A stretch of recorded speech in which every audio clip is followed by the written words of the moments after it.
I am very, very excited to introduce our special guest tonight, Rochelle Ballantyne. She's an incredibly successful young woman. She is a Stanford grad, a Columbia grad, a current NYU student. She's a chess expert. She represented the United States internationally. And she also was the star of a fantastic documentary that came out about 10 years ago called Brooklyn Castle. Has anybody in the chat seen it? Let us know.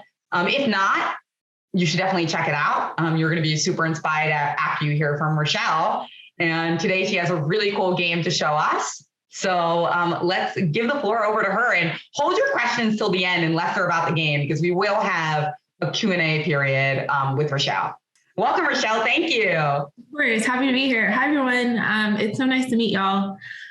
So yes, I will be showing you a game today. I want to talk to everyone about the importance of controlling, or I guess finding a big center and then controlling the center once you have it so that you can beat your opponent afterwards. I've been playing chess since I was 8 years old. So a little over a decade. And then I stopped to go to school. And I recently started playing again. And so one thing that I've learned as I've rejoined sort of the chess world is how little I still am, or how much I still have to learn as I'm continuing to play over the board chess. So when I was younger, I would study, but not a lot. I think a lot of like my games and how I got better was by instinct. And so if I didn't like something, I would talk to my coach and we would see how we'd tweak it. But now I've been like reading all of these cool chess books. And in this game that I'm about to show you, I was able to implement this cool idea of putting my pieces on squares that allow me to just better my position overall, and then take control of the center. Okay, great. So with that being said, we're gonna get started. So in this game, I played black, so I should probably flip the board. Okay, we're gonna start things off with a poll. So in this game, actually, my opponent played knight f3. Okay, great. And so first, I just want to hear from y'all. What do y'all play against knight f3? But does somebody want to raise their hand and explain to Rochelle like why they play what they play? Or if they're confused by this, that would be a good person. Daisy, we have two Daisies today, but Daisy and Caprice. I'd probably play d5 because it's a move to kind of control some of the light squares in the center of the board. Okay, I'm with you. That's what I play too. I also play d5, just like what it looks like the majority of y'all. Someone else had their hands up. Did someone else have their hands up over here? A physical hand or a Zoom hand? Sujana. I play d5 because it takes control of the center, and then I can play knight c6 and play e5. Oh, interesting. Okay, y'all are savvy. Okay, I definitely play d5, so I'm with everyone there. Okay, so I'm gonna end the poll, and I think everyone should be able to see this. Like most of you, I play d5. That's what I played in this game, and it's exactly for some of the reasons y'all said, because I like to get my pieces out. Whoa. And so that's what happened in this game. So I played d5, c4. So against knight f3 and d4, I usually play something called the semi-Slav.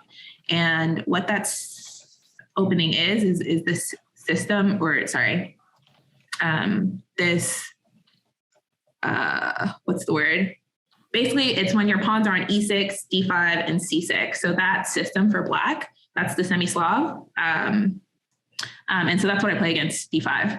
So this is what happened. White is getting all of their pieces out. I've actually never played against this opening before. So in times when I don't know what to do, I usually just play how I was taught, which is to get your pieces out, castle your king, control the center, like what you're supposed to do, castle, all of the most important things you do in the opening part. Okay. By the way, like those of you, everybody who's playing b5 and knight f6 against knight f3, you're all lucky, because I used to play the Grundtal and the Nimzal, and those openings, it's like really hard when somebody plays knight f3 against you. But if you're like Rochelle and you play the semi-Slav, it's like easy peasy. If you play the King's Indian, it's easy peasy. But anybody who plays one of those other openings, you got to think hard about what to do. Yeah, that's a good point. And that's a reason when I pick the openings that I play, a lot of it is because of that sort of, it's easy to get your pieces out and to get to a position where you feel comfortable. And so generally when I'm picking openings, that's what I look for, are like playable positions. When I was younger, it was, you would like find openings where there was some sort of like tactical advantage, but with computers, it's like not as easy to find those kinds of things. And so it's more so you're just playing for equality or a better position. And so that's usually what I look for. Okay, so yes, all of this happened. I'm pretty sure white misplayed this, because something in chess, when you're playing chess, you don't want your opponent to be able to do whatever they want to do. Like the whole point of chess is to like make it difficult for your opponent to play and to eventually beat them. But in this game, he was just letting me make like all the moves I wanted to make, which is fine for me, but it ended up being very tricky for him. So can someone tell me why knight a3 is an okay move? Shreya says in the chat, knight a3 is sideline. Sarah has raised her hand. Do you want to unmute yourself, Sarah Wardlow? You have a few Sarahs in this class. So I think it's an okay move because the bishop on d6 might take the knight, and then when the white bishop takes back, it's aiming at the rook. Okay, wait. Oh, so is it an okay move for white or an okay move? Or is it bad? Okay move for white. Okay, so if I take your knight and then you take back with the bishop and now you're attacking my knight, The rook. Good for you? Or sorry, you're right, the rook. Do you think that's good for white or for black? Who do you think's better in that position? I think it's good for white because attacking the bigger pieces gains a tempo. Good. Okay, cool. So excellent. Is there another move that I could play where I don't have to take the knight? Alyssa, do you want to answer? Or Shreya? One of you can unmute. Alyssa. So I was actually going to go and say about so why I thought that maybe the knight move, I actually think it might not be that good for white, because black doesn't have to take, and the knight's not really doing that much. It's kind of protecting this pawn over, like it's kind of protecting a pawn, but it's not really doing that much, and it only has a couple of places to move. Excellent. Like, you really move that much. Excellent. Okay, great. Yes. So like Alyssa said, generally the general rule is that knights don't belong on the edge of the board. And it's for exactly the reason why Alyssa mentioned. It's because knights are supposed to control the center, right? So in the center, knights have a lot more squares that they're attacking and a lot more squares that they can go to. But if the knight's on the edge of the board, then that limits the mobility of the knight, and the knight can't move as freely as it would like, and is sidelined. Shreya, did you have something to add? Yeah, I was going to say the same thing, that the knight isn't really doing anything if it's on the sidelines, and it's really not supposed to be there because it also doesn't really have any squares to move. It's like a waste of a move. So you could let black you could do whatever you want. And exactly. Like I said, you see, my opponent's letting me do whatever I want, and that's not what you're supposed to do in chess. Great. Excellent. Y'all are very smart. Love that. I think another thing that I would mention is that the knight on a3, the only piece protecting it is the bishop. And so now the bishop is stuck pretending the knight instead of doing something else or something else essentially. Okay, so where would you go instead? Instead of knight a3, what would you do? Remember our theme of controlling the center. So what do you think is a better move that white should make? In the chat, we've got a couple votes for knight c3, Rochelle. Sujana and Sarah Wardlow. Okay, right. Sorry, not looking at the chat. Knight c3 is a great move. Does anyone want to tell me why? Yeah, anybody who's firing that off in the chat, somebody new who hasn't spoken yet today, perhaps? Can you raise your hand? Somebody who hasn't spoken yet, if you want to talk, that would be a good time. But let's call on Daisy. Or Antika hasn't spoken yet. Knight c3 is a good move because it provides a lot of central control for the knight, and it's piling on the e5 pawn. Good. Okay, yeah, that's exactly right. So knight c3 would have been a better move. d4 would have also been a better move. Okay, I'm gonna keep going. Also, I should let you all know, I have worked in public schools. I'm not afraid to call on people. So. Love it. Please engage, participate. I'm here for y'all, okay? Okay, great. So here, white played knight e3. I played a6. I think looking back, I'm not a huge fan of that move because it doesn't really do anything. But I think here I was afraid of pawn takes, and then, okay, so before a6, I was afraid of pawn takes, pawn. Oh, I have to move, I guess. Ooh. Pawn takes, and maybe knight here, and then that would like kick my bishop away. And I really like my bishop on that square, and I don't want to trade my bishop for my knight. And so I'd have to move back, and then maybe knight goes back here, and then I like white here. White has a lot more space, a lot more control. All of his pieces are developed, whereas my pieces are still trying to find their way. So I think that's why I played a6. Okay, right, great. But we're still we're entering into the middle game. And when you enter into the middle game, you need to start thinking about plans. What do you see for your position? Where do you want your position to go? Where do you want your pieces to land up? And I think the biggest problem with a6 is that I'm not thinking about my pieces. I still have a bishop on c8. I still need to develop my rooks. My queen needs to get in action. And instead, I'm wasting time with pawn moves. Does that make sense, everyone? I'm going to assume yes, unless someone tells me otherwise. Okay, so I played a6. Okay, he played knight c2. And now I played this cool move, or not cool, but I liked it, e5.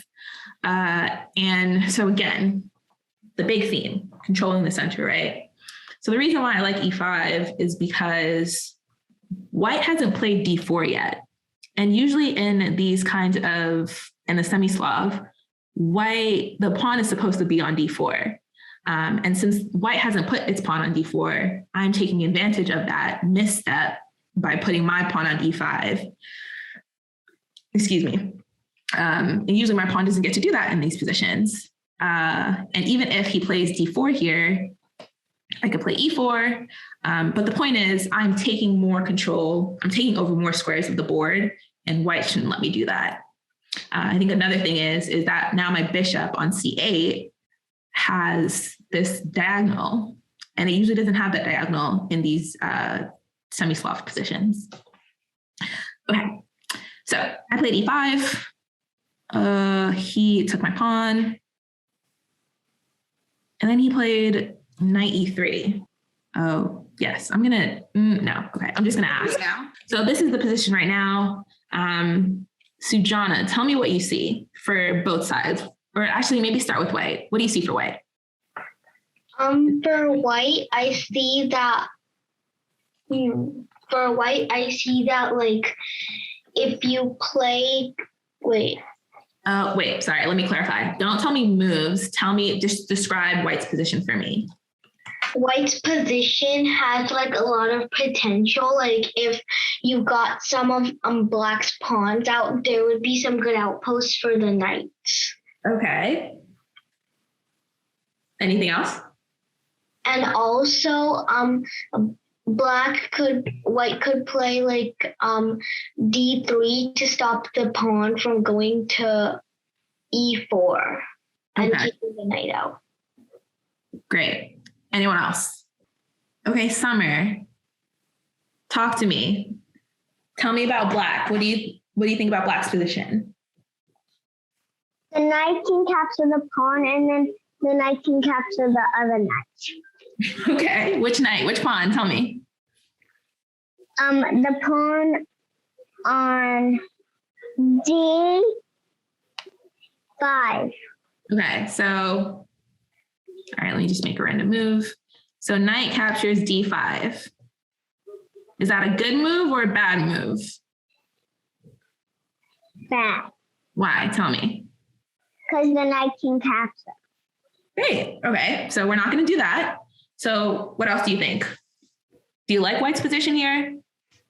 Yes. Why do you like White's position? Tell me. I don't know why, but I just do. Okay, that's okay. Do you like White's pieces? Do you like where White's pieces are right now? Yes. Okay, so remember our theme of controlling the center? Do you think right now the white pieces are controlling the center? Do you know what that means? Yes. Okay. So do you see how whites? Yeah. White's knights are both attacking Black's central pawns? Yes. And then the bishop on B2 is also attacking Black's central pawns? Yes.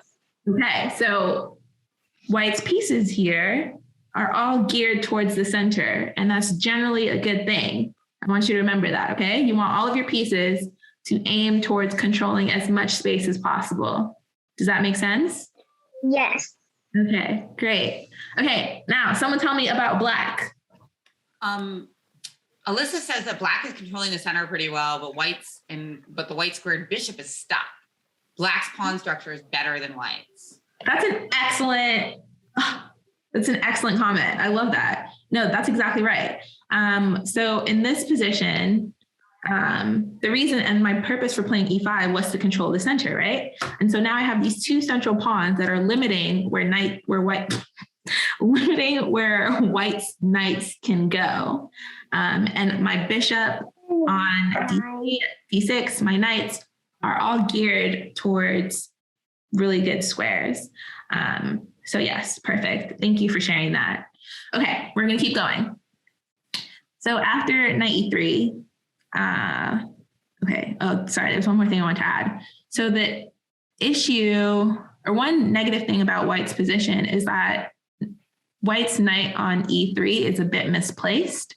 I imagine White's plan was to go to F5 and take my dark squared bishop, but White's central pawns are still on its home base, and you almost never see that in a chess game. Okay, I'm gonna keep going. Now, if I click. Okay, so I'm continuing developing my pieces. White plays D3. I bring my knight back to get my bishop out.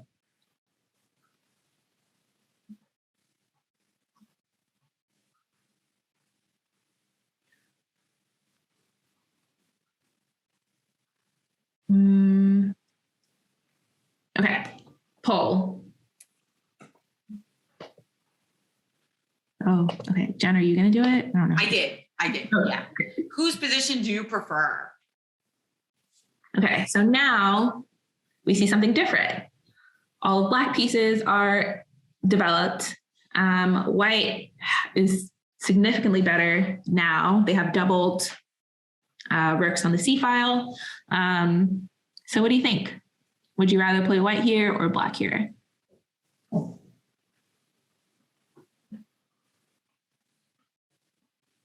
So they're voting right now. All right. Does anybody, while the votes are, over halfway through, does anybody want to raise their hand and explain whose position you like and why? Somebody who hasn't spoken yet before Rochelle calls on you anyway, just volunteer, because you can't get this one wrong. I guarantee it. This one, it's hard to get wrong because there are so many different ways to interpret this one. Shyla, okay, talk to me. So it kind of depends the way you look at this, because both of them are kind of near equal, but I would favor white a little bit more, even though the knight on e3 is pretty bad. I just like the pressure. It's not directly in the center, but it's like kind of indirect towards the center. And I like the doubled rooks on the c-file. That's a and very I like the two answer. bishops. Although the queen is in the corner, it's attacking the center like e5 with the battery. So it's equal, but it's like a little bit towards white, I think. Okay, fair enough. You don't want to root for me? That's okay. I understand. Any other thoughts? We got some thoughts in chat for anyone who's having technical problems or just feels like chatting instead of talking. Alyssa says white has a really nice rook battery, but black center pawns are really nice and are really limiting the potential of white's knights. Very well put. Agreed. Y'all are brilliant. I'm so honored to be here. This is so exciting. Okay, great. Okay, is the poll done? Okay, Shreya. I can end it. Yeah, 65% voted. So that's share results. So now you guys can see what other people voted for. So yeah, you guys did really well, because I think white by a little and black by a little. It's kind of a situation where nobody's wrong, right? Agreed. Yeah, I feel like this is a very equal position. I agree. I also liked, I feel like white's double rooks could be a problem in the coming moves, and I was for sure worried about that. And although I have more space, I'm not really sure what to do with my pieces in this position, because all of them are kind of good where they are.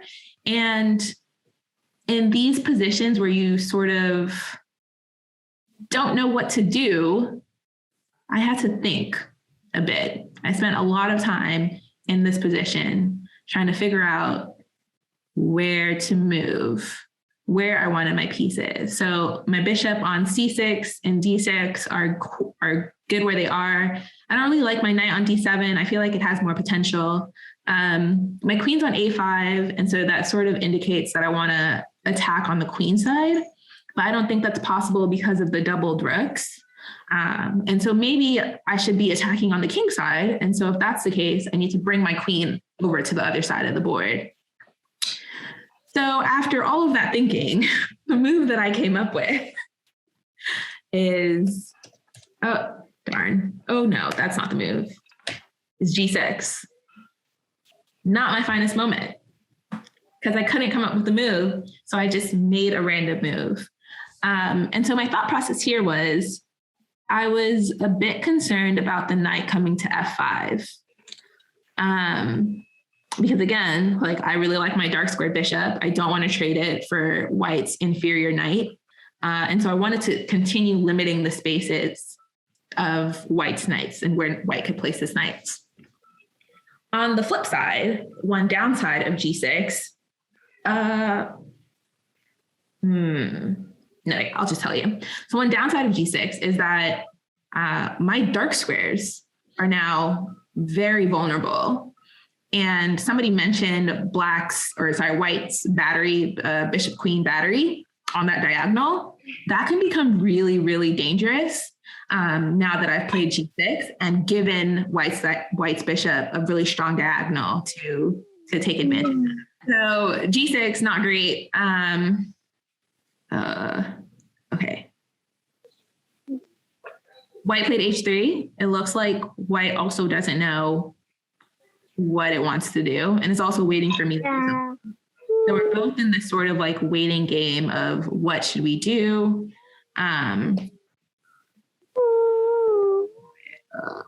Great. So I played queen d6 because h3 also creates a weakness.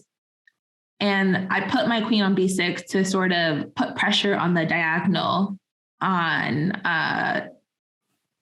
the f2 diagonal. So I was thinking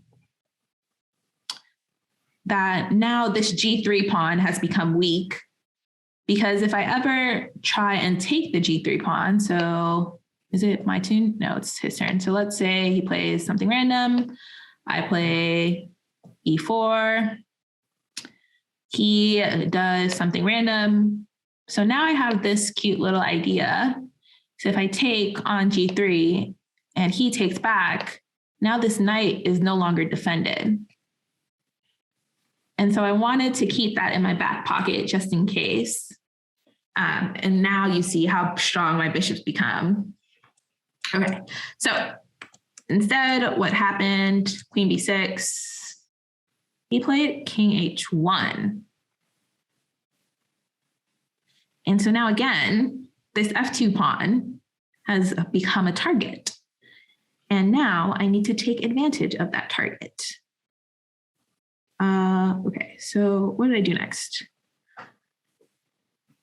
And in order to take advantage of the target, I played knight H5. So exactly like I just showed you, the G3 pawn is now weak because the F2 pawn is overloaded, protecting both white's knight as well as white's, as well as the pawn on G3.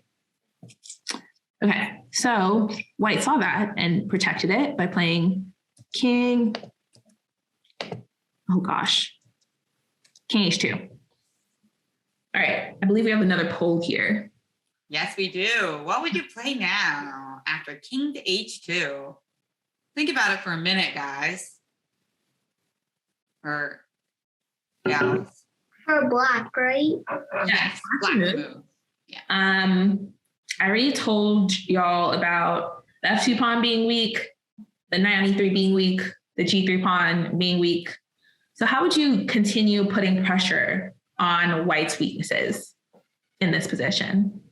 I like, though, that normally you guys answer right away, but in this position, only 30% answered. And I think that's fantastic because you kind of sense this is one you have to think about. It's not like whose position do you prefer? You can answer that poll right away.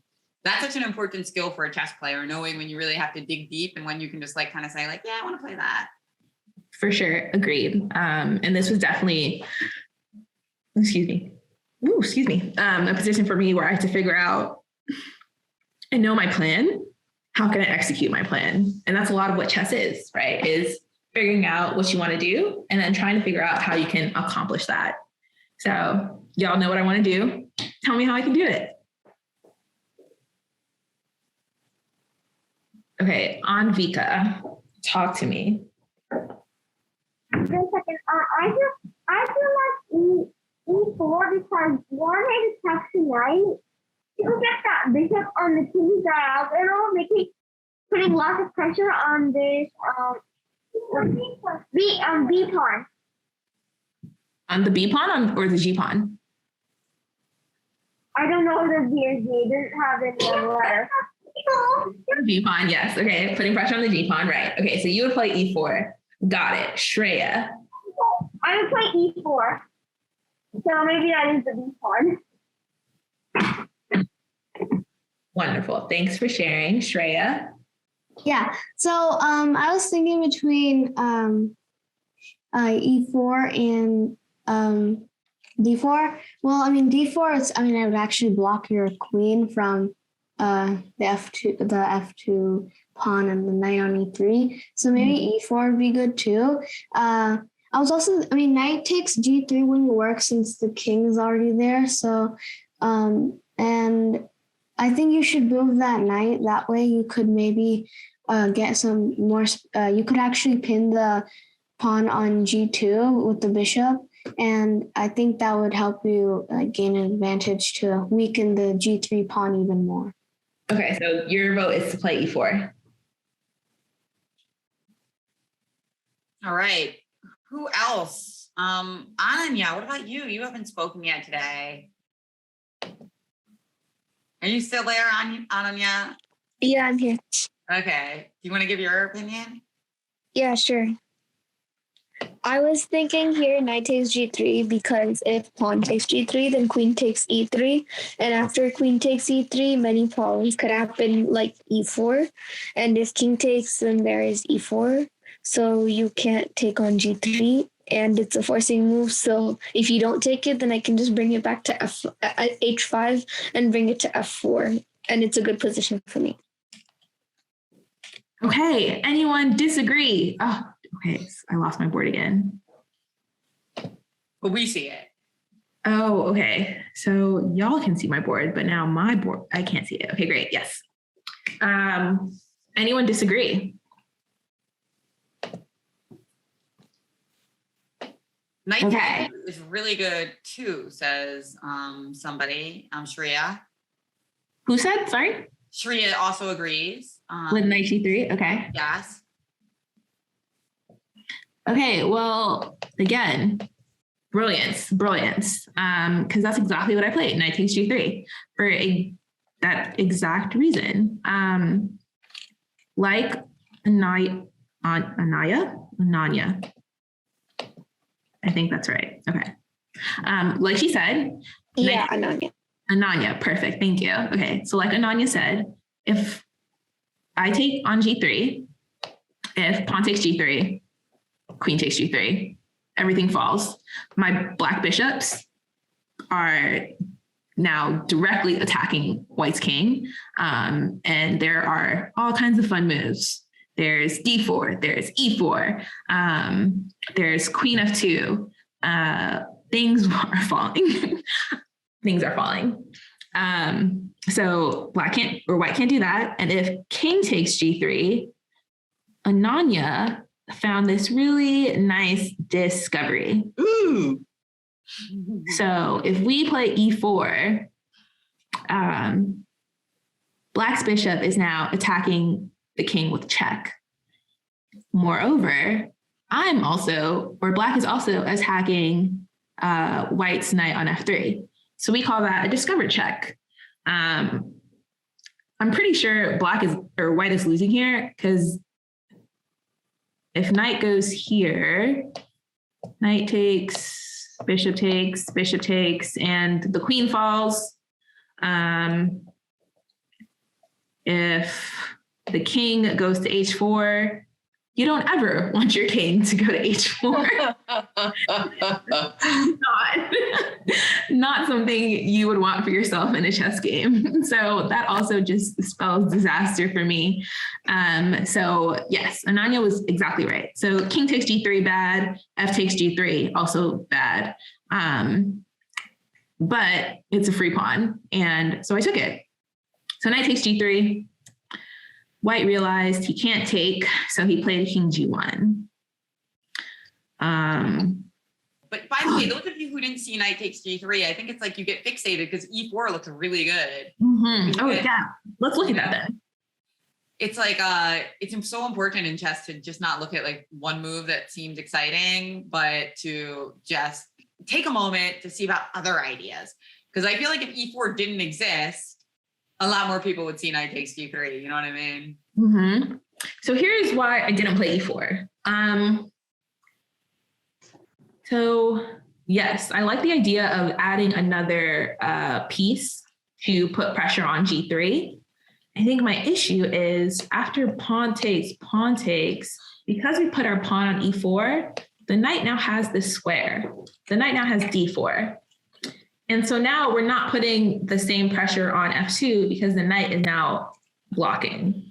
Additionally, the knight is now attacking my black bishop. And so if we're all counters, there are 1, 2, 3 pieces attacking the bishop. I can't move my bishop because I lose my rook, because now this doubled rook on the c file becomes really dangerous. So now my bishop is stuck here and I don't have my g3 threat anymore. So that's why I didn't play e4. And so I think that's an important lesson about pushing pawns. Whenever you think about pushing a pawn, you need to make sure that if you're attacking something, it doesn't have a better square to go to. And the reason why I didn't like e4 was because I was giving the knight a better square to go to, and taking away my control in the process. Also with e4, I'm opening up that bishop diagonal, the bishop queen battery that everyone liked when they voted against me. And I we don't want to give our opponent things. We want to take things away. So yes, so just think about that. When you're pushing pawns, just make sure that your opponent doesn't have a better square to go to, or that you're not giving your opponent better squares. Okay, so knight takes g3, king g1. I played rook d8, which I'm pretty sure is a mistake. Actually, I know it was a mistake. And the reason why it was a mistake is because I was concerned about knight takes d5. And so if I like move my other rook. So here, after king g1, white's not threatening knight takes d5 for that exact reason that I talked about. The rooks are doubled on the c file. And so if knight takes, I can't take back because then I lose my rook. And so to get out of that, I played rook d8. The better move would have been d5. Yeah. d4. Yeah. Let's look at that. So remember what I said about pawn pushes. You don't want to put, you don't want to give your opponent good squares. And so with d4, knight c4, that's a very good square. It sure is. For your opponent. Moreover, I lost the pin on f2. So now white can take back my knight. Okay, cool. So, but thank you for raising. So, okay, what did I do? I played rook d8. White played knight g4. And so remember all those moves back I was telling y'all about my dark squares? Here comes white's knight trying to take advantage of my weak dark squares. So here the threat is my e5 pawn.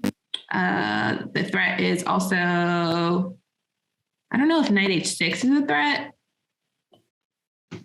But yeah, okay, let's keep going. Oh wait, are we on 24? Is there a poll? Did I miss the poll? Wait, Jen, you're muted. This is the right polls. Oh, okay. So this spot right here. Yeah, I think so. Yeah. That's Okay. those moves. Wait, is it? Wait, it is. I think maybe I am off because there's e takes d4 as an option. Oh, okay. Maybe So next move. I think it's like, sorry guys. Well, we can redo the poll though. E takes d4. Oh, here. Yeah. It's like, yeah. You know what, we can do without it because it's already 6:45. Okay. So maybe we can just see what they want to do. You can just play it by ear. Yeah. Okay. So essentially, I'll just tell y'all what happened. He basically blundered all of his pieces, and that's how I won. So yay for me. But I do want to give y'all time to ask me questions because I heard y'all like to ask really good questions. So now's the time. Yes, guys, get some questions together. And by the way, you said they blundered all their pieces, but like that final position was so complicated. Like when you put them through all those complications, the chances of them blundering are so high. So you got to give yourself credit. Thanks, I appreciate that. Oh, and Sharia, actually, you asked why did they blunder all their pieces? Because she was putting relentless pressure on. Okay, who wants to ask the first question? Raise your hand, or if you're shy, you can type it in the chat. Daisy, sure, what's your question? I'm wondering, how did you learn chess? Great question. My grandmother taught me when I was 8 years old. And then there was a chess program at my elementary school. And so I joined so that I could beat her. And then I did, but then I kept playing because I was obsessed with winning.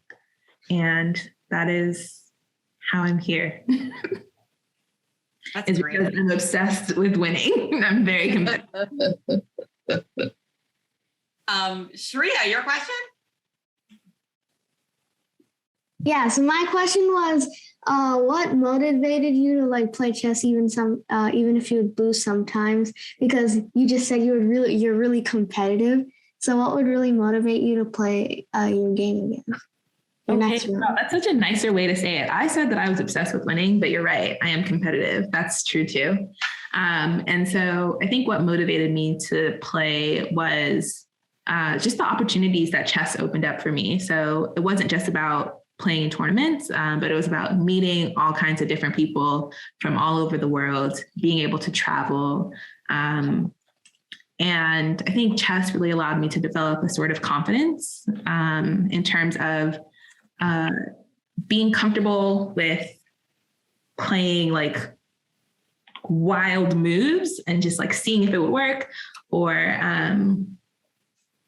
being able to make new friends, learning about different cultures, learning how to lose and be okay with losing. I think that's a big one for me because in chess, there are 3 results, and sometimes you don't always get the result that you want.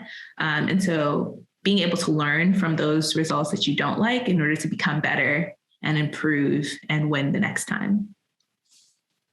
That's great. Sujana, your question?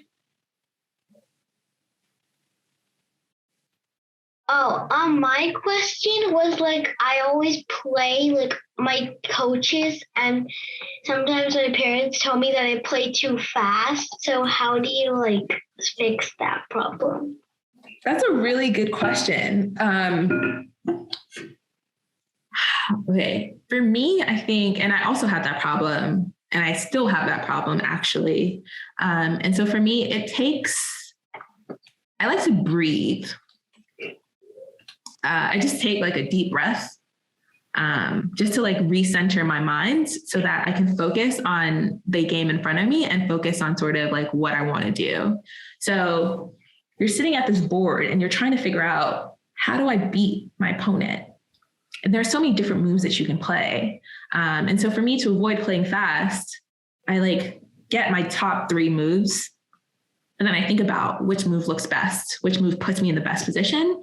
And that way I'm able to think before I make a move rather than making a random move and then blundering. Does that make sense? Yes, thank you. I love that. Shyla? I know this is a very like broad and vague question, but like I've been wondering like what's the best way to get better at chess besides like playing games? Like, is it reading books or like playing other people online, or I don't know what it like analyzing your games? The answer to that question. I'm still trying to figure it out, but I think it's a combination of all of those.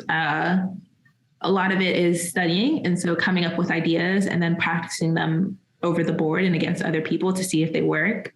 A lot of it is playing, analyzing, coaching, reading, all of those things I think go into making you a better chess player. But also I think taking a step back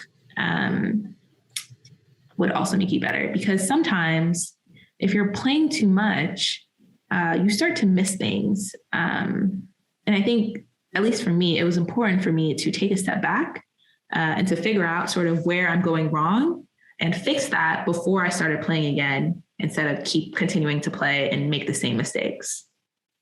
Thank you. Great, Shyla. Andrika? I have 2 questions. I love 2 questions.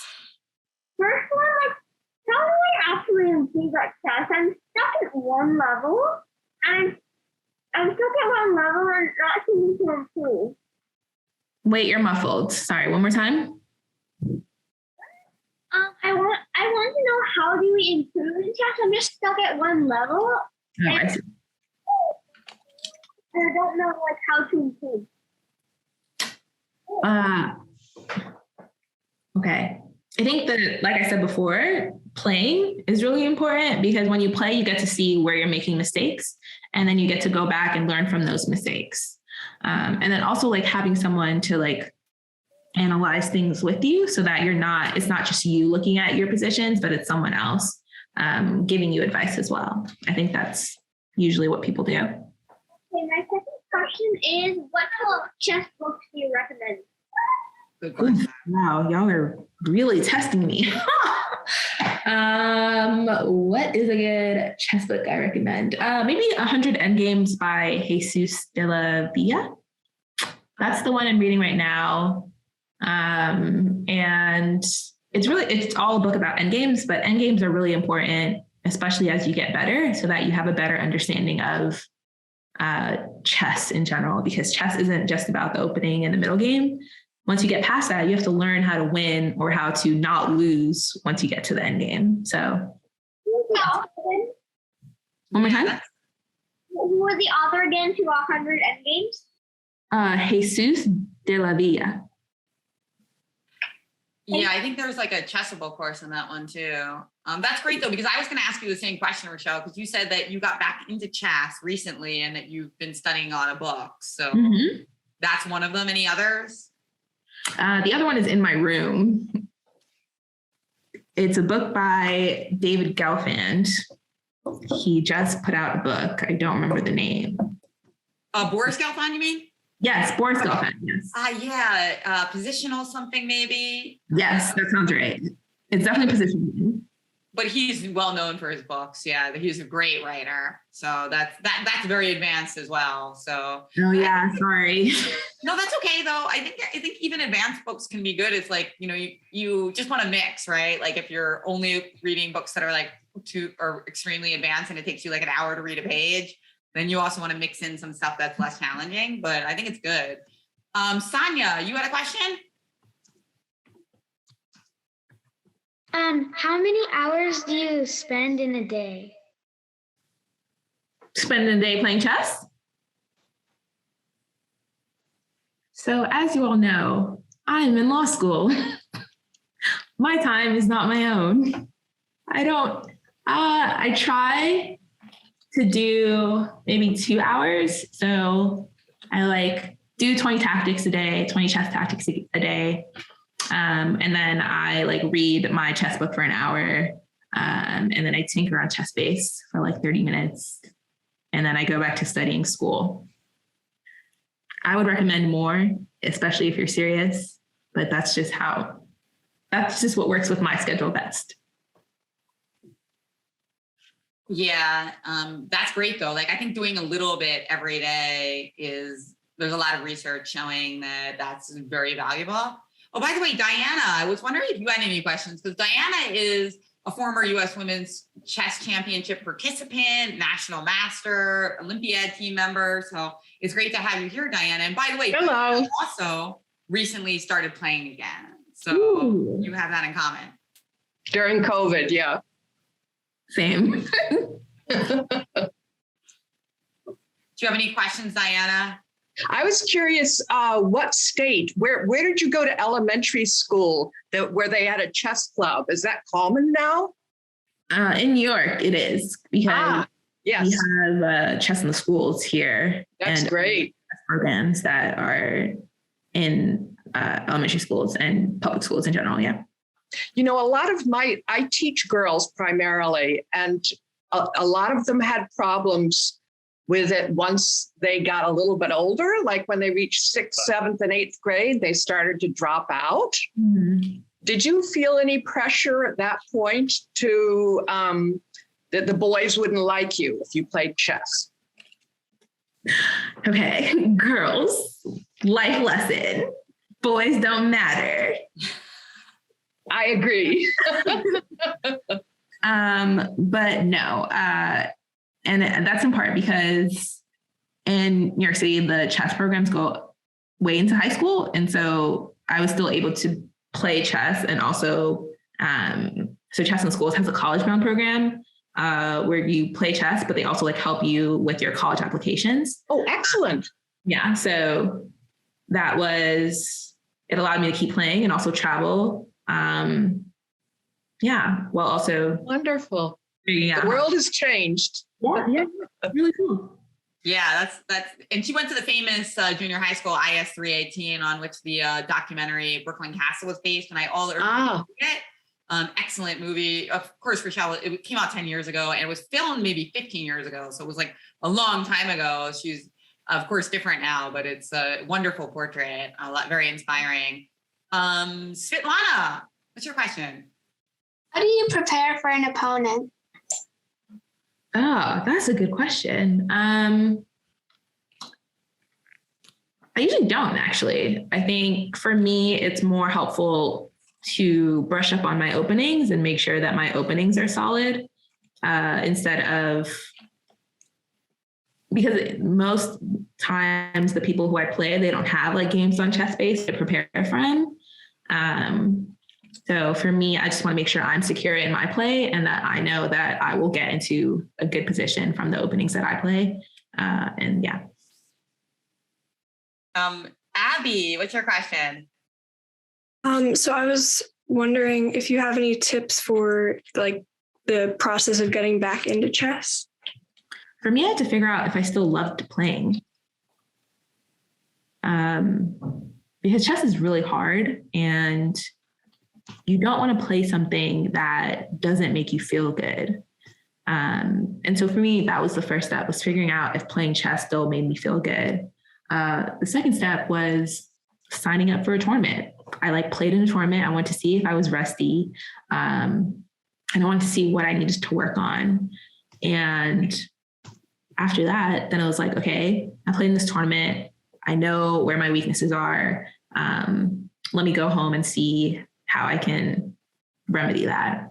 Or who do I need to talk to figure out how to fix this one problem that I have? Is that helpful? Okay. So Rochelle, you're studying you're at law school and you're specializing in education law, right? And is there anything that you feel you would like to see change about the way that we educate people in chess? I would like it to be more inclusive. I think chess is very classist. Very. And I don't know if I would have kept playing chess if I didn't have those specialized programs in New York City that were able to pay for my entry fee, help me travel to places, give me the books and the chess programs to study from. And especially as we have moved away from over the board learning to more computerized learning, I think it's really important that we make sure that those resources are available to anyone who wants to play chess, to allow them the gift of this game. I love that. So you feel like the move towards a lot of digital learning can actually exacerbate the challenges of... I mean, we're seeing that with COVID. A lot of kids don't have computers at home or proper Wi-Fi where they're able to even join their classrooms, let alone learn how to play chess. So yeah, I think it's one thing that would help. Yeah, that's a fantastic point. And one thing I noticed also is that there's a lot of chess programs in elementary school and junior high, and people are always saying, well, why do kids drop out in junior high? Well, a lot of those programs disappear in high school, right? Because I think that maybe the educators think that chess is really good for kids at that age, but still, it's sad that if some kids lose their line to chess education because they have to go to a different high school that doesn't have it anymore. Right, exactly. So yeah, that would be my thing. That's great. And yeah, Liliana says they took chess out of my school. We have a lot of people cheering for your comments. Bianca and Siri, who also said my old school had a chess club and then it stopped when COVID came. Yeah.